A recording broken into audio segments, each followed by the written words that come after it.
우리 지난주에 이어서 이제 느헤미야가 성벽도 다 세우고 성문도 이렇게 달았을 때 대적자들이 그 모습을 보고 낙심하고 낙담했다 이렇게 표현했습니다. 왜냐하면 이 일이 하나님이 이루신 것임을 알았기 때문이다 라고 느헤미야가 고백합니다. 이것은 시종 1관 느헤미야가 했던 고백이죠.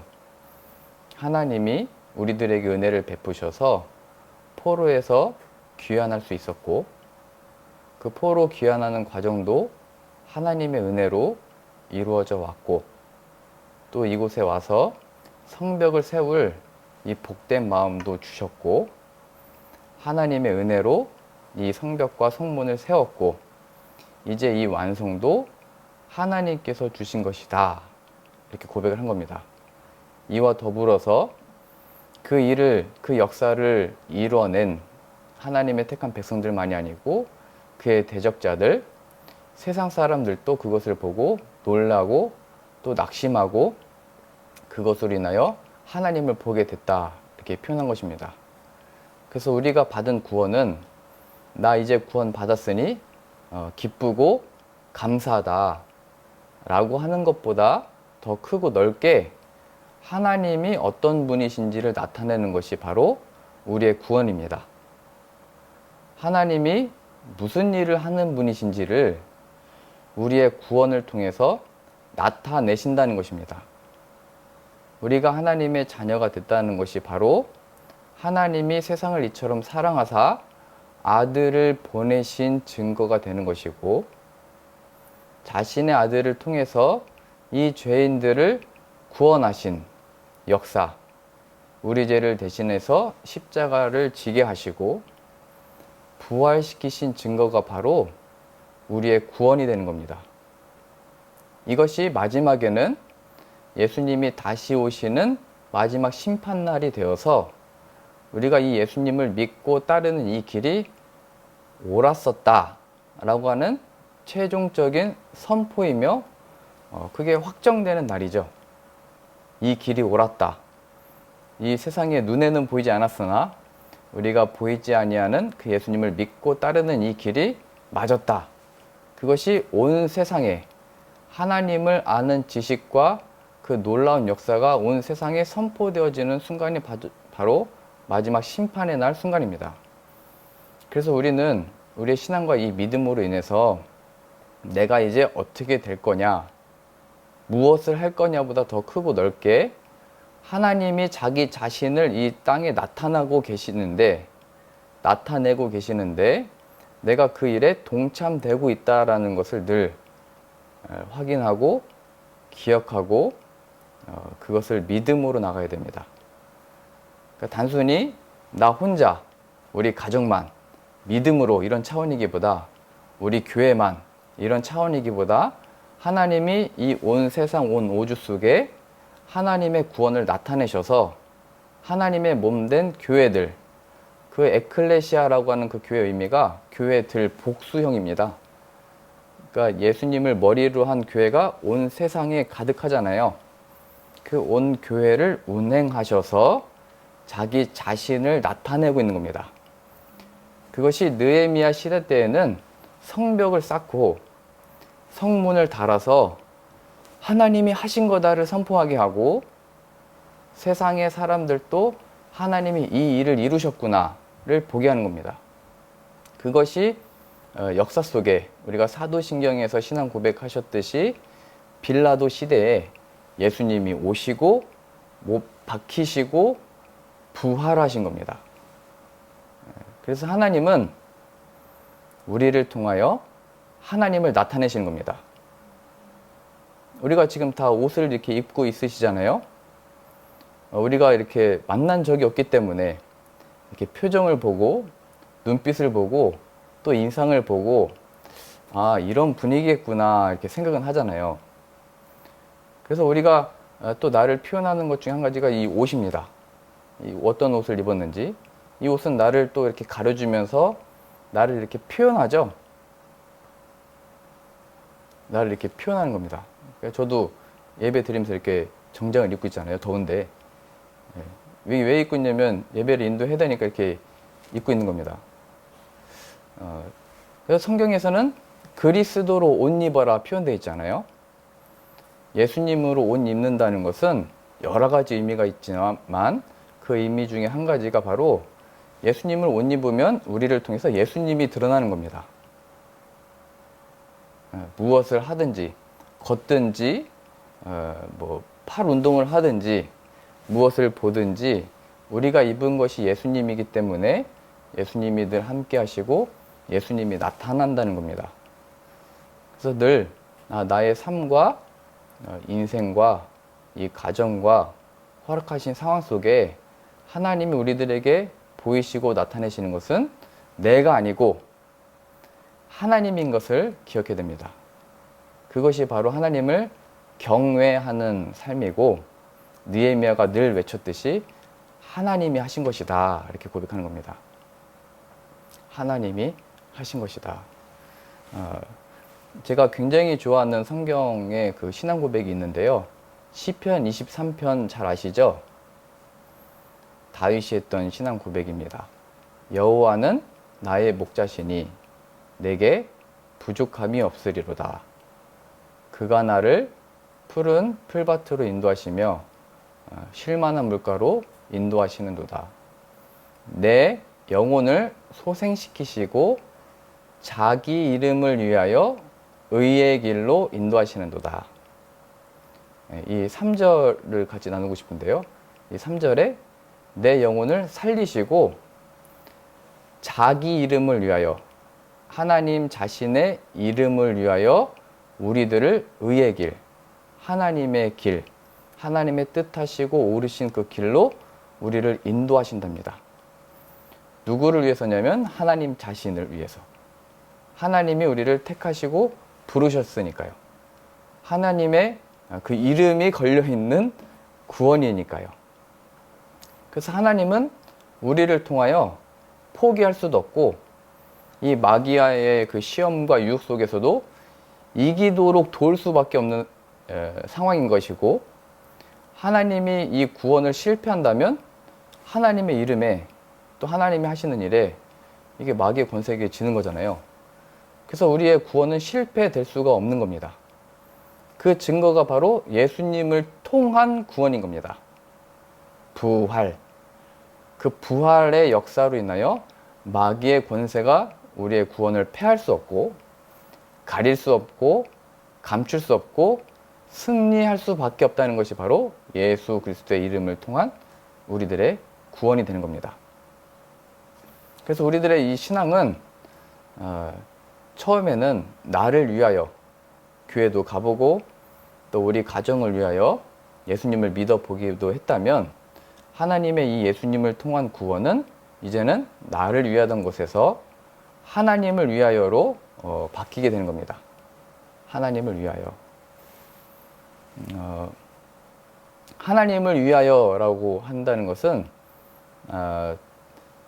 우리가 넓어진다는 의미입니다. 넓어진다는 것. 하나님이 하시는 일에 그 역사에 우리가 동참하는 것으로 넓어진다는 의미입니다. 아브라함에게 하셨던 그 말씀과 같이 너와 내 자손으로 말미암아 천하 만민이 복을 받으리라 약속하셨죠. 그러니까 아브라함과 그 자녀들에게만 약속된 것이 아니고 그 아브라함을 통해서 오시는 예수 그리스도를 통한 이 인류의 택하신 백성들의 구원을 가리키는 거죠. 그래서 우리가 나를 위하던 것에서 이제 하나님을 위해서 살아야 되나? 하나님만을 위해서 살 거야.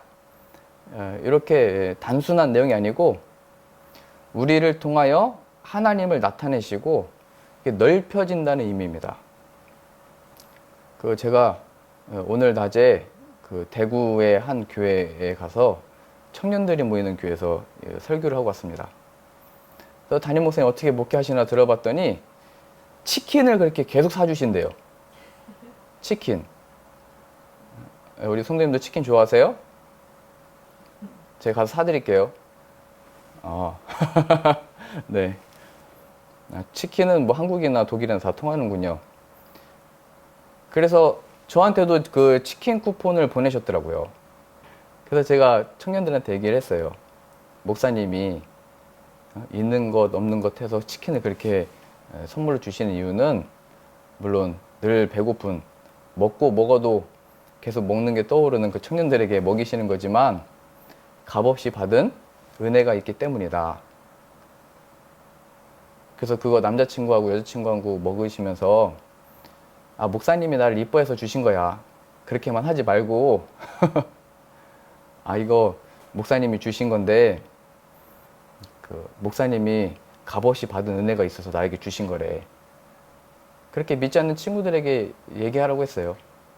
이렇게 자연스럽게 전달 수 있잖아요. 야, 목사님 이 치킨 왜 줬대? 나도 가면 공짜로 줘? 이렇게 물어볼 거 아니에요. 그렇게 뭐 목사님이 뭐 그렇게 다 주시네? 목사님 뭐로 주시는 거야? 하나님께 받은 사랑으로 주시는 거래. 에이, 그래도 이 세상에 공짜가 어딨어. 공짜는 없어. 이렇게 얘기하잖아요. 아니야, 목사님은 값없이 그 은혜를 받았대. 예수님의 사랑을 받아서 나에게 주시는 거래. 그렇게 부담 없이 얘기하면서 할 수 있잖아요. 그러니까 하나님의 주신 것으로 인해서 넓어지는 겁니다. 하나님의 이름이 나타나고 선포되어지도록, 하나님의 이름이 증거되어지도록 우리가 작게 받은 또 맛있는 치킨이라도 혹은 우리들에게 주어진 모든 순간들을 그렇게 하나님을 나타내는 일들로 사용할 수 있는 겁니다. 모든 것들을 통해서요. 그런데 여기에서 항상 긴장감이 있습니다. 우리가 나를 위하던 곳에서 이제 하나님을 위하여 이 신앙생활을 해야 되겠다라고 했을 때는 항상 그 긴장감이 따르는데, 아까 너와 내 민족을 통하여 천하 만민이 복을 받게 하겠다를 아브라함에게 하셨잖아요. 후손을 약속하셨는데 안 주시는 거예요. 75세 때 그 약속을 받고 나온 것도 믿음이었는데, 근데 그 아들을 언제 얻게 되냐면 100세가 됐을 때 얻게 되는 겁니다. 25년 뒤요. 그러니까 너 잘 될 거야. 너 복 받을 거야. 너 내가 이룰 거야. 약속하셨는데 그 약속이 25년 뒤예요. 그럼 여기서 이제 긴장감이 발생하는 거예요. 무슨 긴장감이냐면 스스로에게 또 누가 보기에 하나님의 약속을 받았고 구원을 받았고 그렇게 사네? 그러면 거기에서 이제 얘기하는 거예요. 근데 너 지금 왜 그러냐? 너 지금 그래서 된 게 뭐냐?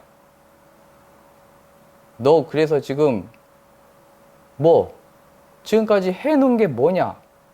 보여봐라 라고 했을 때 아브라함은 자신의 그 신앙, 믿음, 말씀을 따라서 출발했던 것에 대한 증거로 보여줄 게 없었던 거예요. 그렇죠? 75세 때 고향에서 기반이 있던 것을 다 그냥 내려놓고 가족들과 함께 갈대 우르에서 나왔는데, 그럼 이제 하나님의 말씀을 따라서 나왔으면 이거 하나님을 믿기를 잘한 어떤 증거들을 주셔야 되잖아요. 하나님을 설명할 거리들을 주셔야 되는데 가나안 땅 줄게. 그건 이제 한참 뒤에 몇 대를 걸친 뒤에 후손들이 들어가잖아요.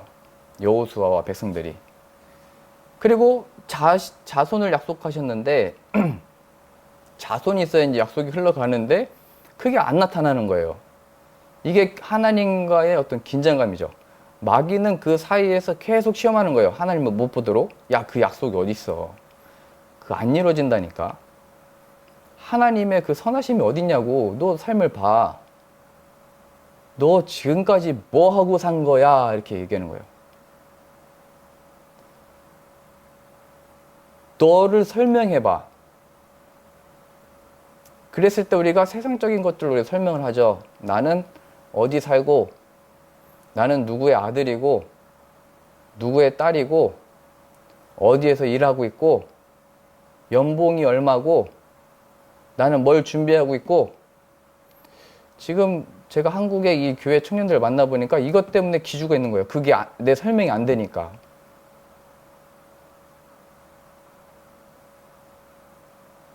그래서 아브라함이 했던 거는 뭐냐면 이스마엘을 만드는 겁니다.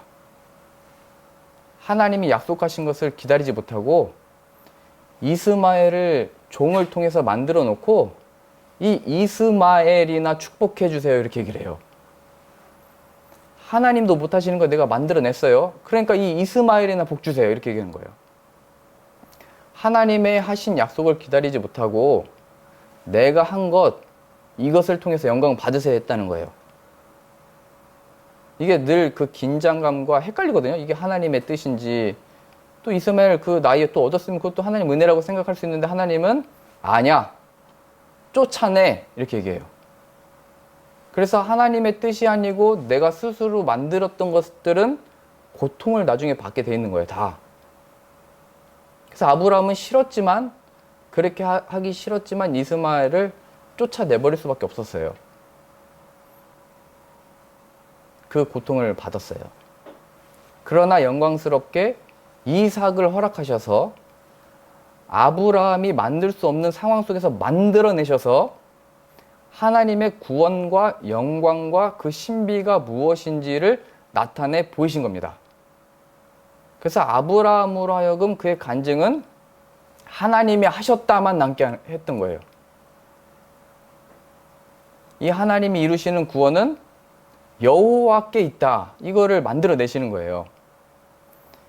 인간이 가진 능력이나 재능이나 힘으로 우리를 택하여서 쓰시는 게 아니고, 그것이 오히려 있다 할지라도 그것이 아무것도 아니라는 것을 하나님 앞에 발견하게 하셔서, 이스마엘 그거 아니야, 내가 가진 능력 나 그거로 일 안 해, 내가 가진 물질 그거로도 나 안 해, 나는 물질을 필요한 것도 아니고 내 힘이 필요한 것도 아니고 나는 너의 마음과 그 순종을 원해. 그 순간에 약할 때 강함 대신에 찬양하잖아요. 늘 제가 찬양할 때마다 웃는 사람이 있는데요. 그 약할 때 강함된다는 것이 무엇인지를 가르치시기 위하여 내가 붙들었던 내 능력이라고 생각했던 것들이 아니고 이삭을 통해서 일하시는 거예요. 그래서 결국 하나님은 이삭을 또 주시고서 데려가신다고 하잖아요. 그걸 제물로 바쳐라. 제가 이게 고등학교 윤리 시간에 윤리 선생님 저한테 얘기하는 거예요. 야, 그게 무슨 하나님의 사랑이야? 어떻게 아들을 바치라고 그래? 그래서 저는 아유, 성경 잘 보시라고, 바치지 않았다고, 하나님은 그거 하려고 한 게 아니라고 뭐 설명을 했는데, 하나님이 이삭을 주셨다고 또 바치라고 했던 것은 그것조차도 다 가져가시는 거죠. 어떻게 보면 이삭 자체가 자신의 평생의 신앙의 설명이에요. 내가 이스마엘이란 것들을 만들어서 했지만 하나님은 그거 그냥 쫓아내고 결국 이 이삭을 주셨다. 이거 하나님이 하신 거다. 근데 그 이삭조차도 바쳐라라고 했다는 것은 하나님이 아브라함에게 그의 간증이 하나님으로부터 주어지는 그 어떤 것들이 아니고 더 이상 하나님 자체가 내 신앙의 설명이고, 보이지 아니하나 하나님이 보이신 그 빛, 그 영광, 하나님의 말씀, 그 약속, 그 마음으로 하나님을 경외하고 사랑하도록 만들어버리신 거예요. 그래서 그의 상태가 어떻게 된 거냐면, 이삭이 이제는 없어도 난 하나님을 사랑해로 만들어버리시는 거예요. 평생에 걸쳐서 그 변화가 일어난 거죠. 오늘 느헤미야처럼 그걸 만들어 가시는 거예요. 다 하나님이 하셨다. 우린 아직도 우리가 붙들고 우리가 설명하고 싶은 것들이 있습니다. 내가 이렇게 잘된 것, 내가 이렇게 된 것, 이렇게 하고 있는 것. 하나님은 그 역사의 그 순간에 어떻게 일하시냐면 그러한 것들이 아니고 하나님을 붙드는 것으로, 예수 그리스도를 믿는 것으로 그 영광으로 일하신다는 겁니다. 바울이 자신에 있었던 육신의 그 가시를 걷어달라고 했잖아요. 3번이나 주께 간구했다고 했잖아요. 그런데 하나님은 뭐라고 말씀하시냐면 내 은혜가 내게 족하다 말씀하십니다. 약할 때 강함이라, 그리스도의 능력이 내게 머물게 하려 함이라. 뭐가 되고 안 되고로서의 간증이 아니고 예수 그리스도가 우리 안에 임하여 그 모든 상황 속에서 주님을 찬양하는 것으로 간증하게 하시는 겁니다. 그러니까 이 긴장감 속에, 야, 너 지금까지 뭐 한 거냐? 라고 하는 그 상황 속에 나는 하나님이 만드신 도구야. 하나님이 뜻하신 대로 사용하실 거야. 나는 그 역할을 하고 있어. 한마디로 요약하면 난 예수님을 믿음으로 살고 있어. 이렇게 대적하는 거예요. 그리고 하나님이 이루실 거야. 고백하는 겁니다. 하나님이 이루실 거야. 예수님이 마리아의 육신을 통해서 오셨잖아요. 성령으로 잉태하여 오셨잖아요. 그 예언이 예수님이 오시기 전에 몇백 년 전에 예언됐던 얘기예요. 결혼하지도 않은 그 여자를 통하여 아이를 낳는다. 성령으로 아이를 갖는다라고 하는 것이 무슨 의미냐면 마치 아브라함이 자식을 가질 수 없는데 이삭을 가졌던 것처럼 처녀가 자식을 잉태할 수 없는 것처럼 우리 인간이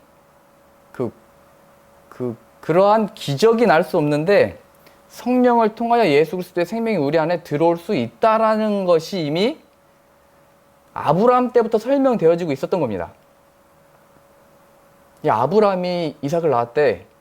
야, 마리아가 처녀인데 예수를 낳았대. 그런 신비한 기적들이 옛날에 있었대.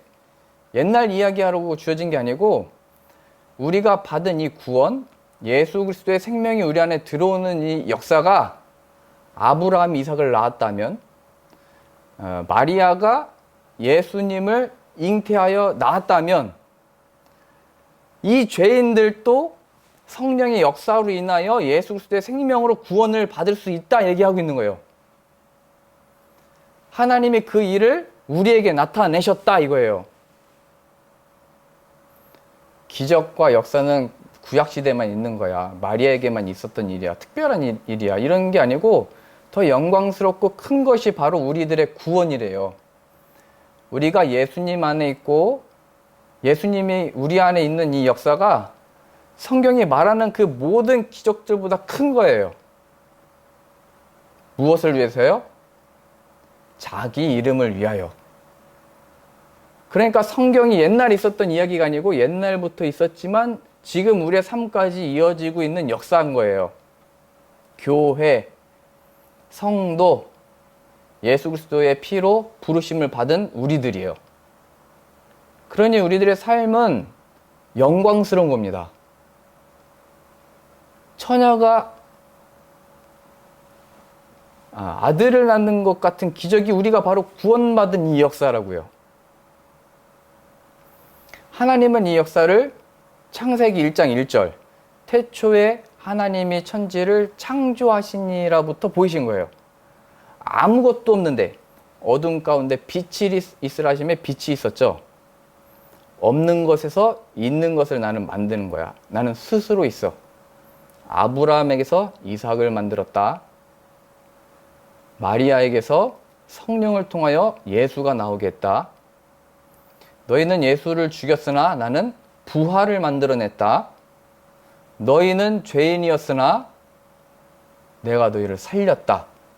왜? 내 이름을 위하여. 내가 너희를 택했기 때문에 이겁니다. 그러니까 우리가 신앙을 가졌다라고 하는 것은 굉장히 넓어지는 것이고 하나님이 가지신 시각과 마음을 보는 것이고 없는 것에서 있는 것을 만드신 그 역사 속에 우리가 영광스럽게 이 신비로운 하나님의 손길 속에 있다는 것으로 인해서 찬양하는 겁니다.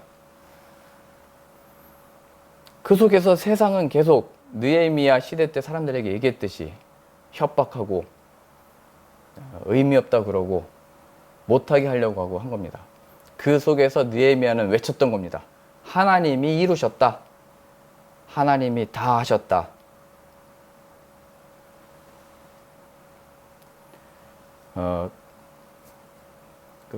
제가 독일에 하나님이 왜 부르셨을까 생각을 해봤습니다. 그래서 제가 지난번에 찬양을 했잖아요. 찬양을 제가 잘 못 불러서 연습을 또 했는데 그냥 안 부를게요. 하나님의 은혜로 이 쓸데없는 자 왜 구속하셨는지. 그래서 제 그 신앙과 믿음으로 볼 때 하나님이 저를 독일로 부르신 이유는 쓸데없기 때문에 부른 거거든요. 제가 상식적으로, 그쵸? 이 언어가 되고, 뭐가 이렇게, 그런 사람을 하나님이 보내셔야 되잖아요. 근데 제가 다윗이나 모세 보면서 위로를 얻는 거예요. 모세도 나이가 다 들었을 때 그때 하나님이 부르셨고, 여호수아도 나이 많을 때 하나님이 부르셨고, 제가 저희 아이들은 걱정이 안 되는데 제가 걱정이 돼서 지금 얘기하는 거예요. 이제 독일어를 열심히 할 작정인데 제가 사역을 하면서 늘 그걸 배웠던 것 같아요. 폴란드에서 사역하면서 처음에 로마서 강의를 했거든요. 5년 동안 했어요. 5년 동안. 첫째 주에는 로마서 1장 1절 강해, 둘째 주는 1장 2절 강해, 셋째 주는 1장 3절, 넷째 주는 1장 1절부터 3절, 계속 1절부터 또 반복 계속 한 거예요. 그래서 성도님들이 예배 마치고 나면 보통 예의상 목사님 은혜 받았습니다 이렇게 인사하잖아요. 뭐라고 얘기했냐면, 목사님 이거 언제 끝나요? 그렇게 얘기한 거예요. 전 나름대로 하나님의 이 귀한 말씀을 하나도 놓쳐서는 안 된다 이런 마음이어가지고 사랑하는 마음으로 준비해서 한 구절 한 구절 전하고 또 다시 또 되새겨서 또 다시 하고 한 건데 도대체 언제 끝나는 거예요? 이렇게 얘기한 거예요. 그러니까 다들 막 언제 끝나냐고 얘기하니까 제가 힘이 나겠어요, 그게 설교할 때. 그때 제가 몇 년 전 기록 보시면 아주 그게 죽어있는 사람 같았어요. 저도 하기 싫어가지고 억지로 하는 것처럼. 기회 되시면 한번 보세요. 제가 어땠나. 제가 그 기록 남기려고 유튜브로 올리기 시작한 거거든요. 내가 어떻게 변화되고 있는지, 어떻게 은혜로 변화됐는지. 폴란드에서 만난 지는 그러니까 한 12년 정도가 됐죠. 그래서 이제 제가 그분의 간증을 들었어요. 근데 그분이 그 얘기를 하시는 거예요. 목사님이 5장 8절 했을 때 자기가 구원의 그 확신이 그때 생겼대요.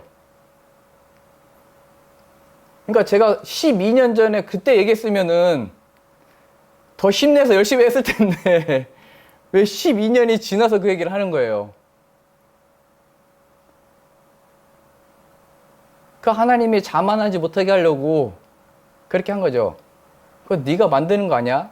말씀은 내가 네 입으로 했지만 내가 그 말씀을 넣어서 내가 만들어낸 거다를 이제서 확인시키는 거예요. 근데 그분이 또 신기하게 그 5장 8절이 뭐였냐면, 우리가 아직 죄인 되었을 때에 그리스도께서 우리를 위하여 죽으심으로 하나님께서 우리에 대한 자기 사랑을 확증하셨느니라. 그러니까 자신은 죄인이고 나쁜 짓을 많이 해가지고 하나님의 이 은혜를 누릴 수 없고 영광에 참여할 수 없다고 생각했는데 죄인이 구원을 받는 거구나를 아시게 된 거죠. 그게 예수님을 믿는 거구나를 발견한 거예요. 하나님의 사랑이 예수 그리스도를 통한 구원이구나를 발견한 거예요. 그리고 나서 이제 제가 폴란드를 떠나오고 이제 독일 간다고 하니까 이제 만나고 싶어서 만났는데 그제서야 고백을 하신 거 12년 뒤에. 그러니까 제가 전도사 때 저는 제가 설교할 때 누가 잔다는 상상을 못 해봤는데 막 제가 얼마나 마음이 속상했겠어요. 언제 끝나냐고 그러고. 그때 그 한 분이 내가 정말 목사님의 설교를 통해서 구원의 확신도 생기고 그랬습니다 이렇게만 얘기해 주셨으면 정말 신나고 열심히 했을 텐데 하나님이 그렇게 안 하게 하신 거예요.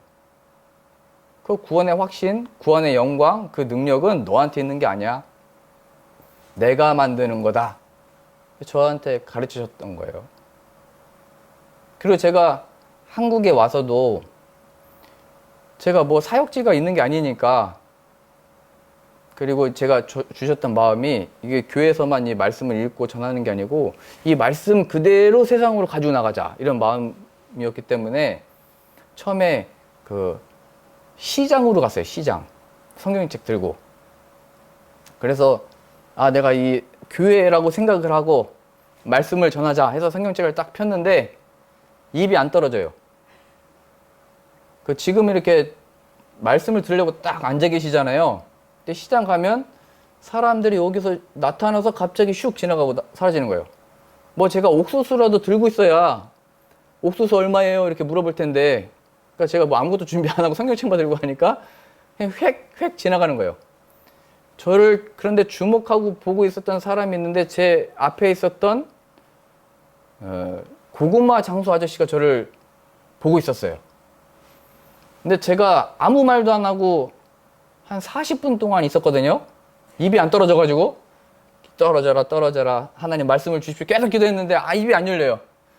근데 자꾸 그 아저씨가 제가 카메라까지 들고 갔어요. 이거 첫 장면 꼭 찍어야 된다, 이거 기념적인 날이다 해가지고 가져갔는데 그 아저씨가 신경이 쓰이는 거예요. 카메라로 뭐 여기 홍보하러 온 것도 아니고 뭐 여기 찍으러 온 것도 아니고 계속 저기 가만히 멀뚱히 서 있으니까 저를 이렇게 째려보고 있어요, 그 고구마 장수 아저씨가. 그래서 제가 좀 여유가 있었으면 고구마를 이렇게 사주기라도 하면서 대화를 했을 텐데 저의 관심은 오직 입이 열려라 막 이거밖에 없었기 때문에 안 열리니까 자꾸 저를 째려봐가지고 안 되겠다, 자리를 바꿔야 돼, 자리가 안 좋은 것 같다. 그래서 그 고구마 장수 아저씨를 등지고 반대편으로 넘어갔어요. 그 반대편으로 가서 좀 마음이 여유롭더라고요. 그 아저씨의 등판을 그냥 보니까 저를 째려보는 눈이 없으니까 아주 그냥 편하더라고요. 그랬을 때 또 이제 기회가 됐다, 주님 제 입을 열어주십시오 했는데 또 안 열리는 거예요. 그때 그 백혜란 사모가 이런 말을 했습니다. 항상 의미 있는 말을 하거든요. 여보, 아직 준비가 안 된 것 같아. 제 마음에 그냥 힘이 쫙 빠지는 거예요. 저희 사모는 항상 이걸 칠 때 확실히 치워버리거든요. 네. 아직 준비가 안 된 것 같아, 가자. 그런데 그 순간에 다른 고구마 장수 아저씨가 저한테 다가왔어요. 근데 여기 왜 오신 거예요? 저한테 물어보더라고요. 왜 오신 거예요? 그래서 제가 번뜩 오늘 부활주일이에요. 예수님이 부활하셔서 제가 나온 거예요. 예수님이 부활하셨어요. 그때 입이 이제 터진 거예요. 그러면서 하나님이 깨닫게 하신 거예요.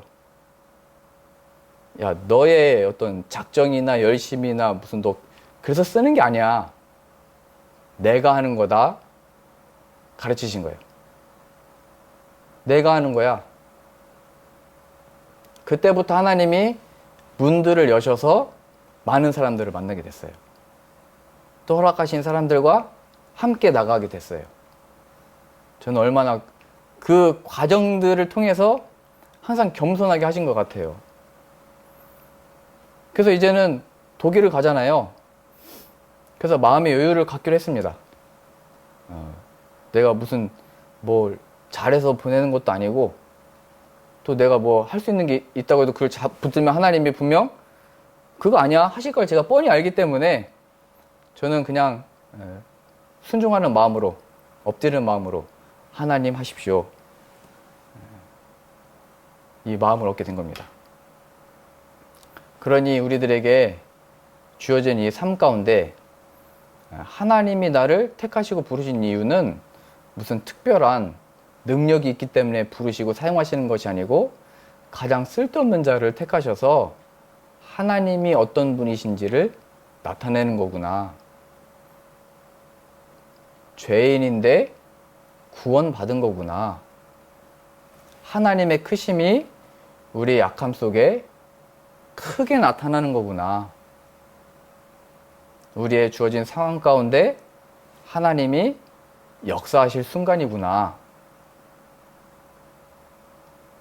오늘 말씀에 느헤미야가 하나님이 하셨다 선포하고 나타냈던 것처럼, 그리고 세상이, 열방이 하나님의 크신 일을 보고 놀랬던 것처럼 이제는 우리와 우리 가정과 교회가 하나님이 일하시고 역사하시는 교회와 가정과 우리의 삶이 되어서 하나님만이 나타나고 하나님을 위하여 우리의 온 마음과 정성과 뜻을 드리는 저와 여러분들 다 되실 수 있기를 바랍니다.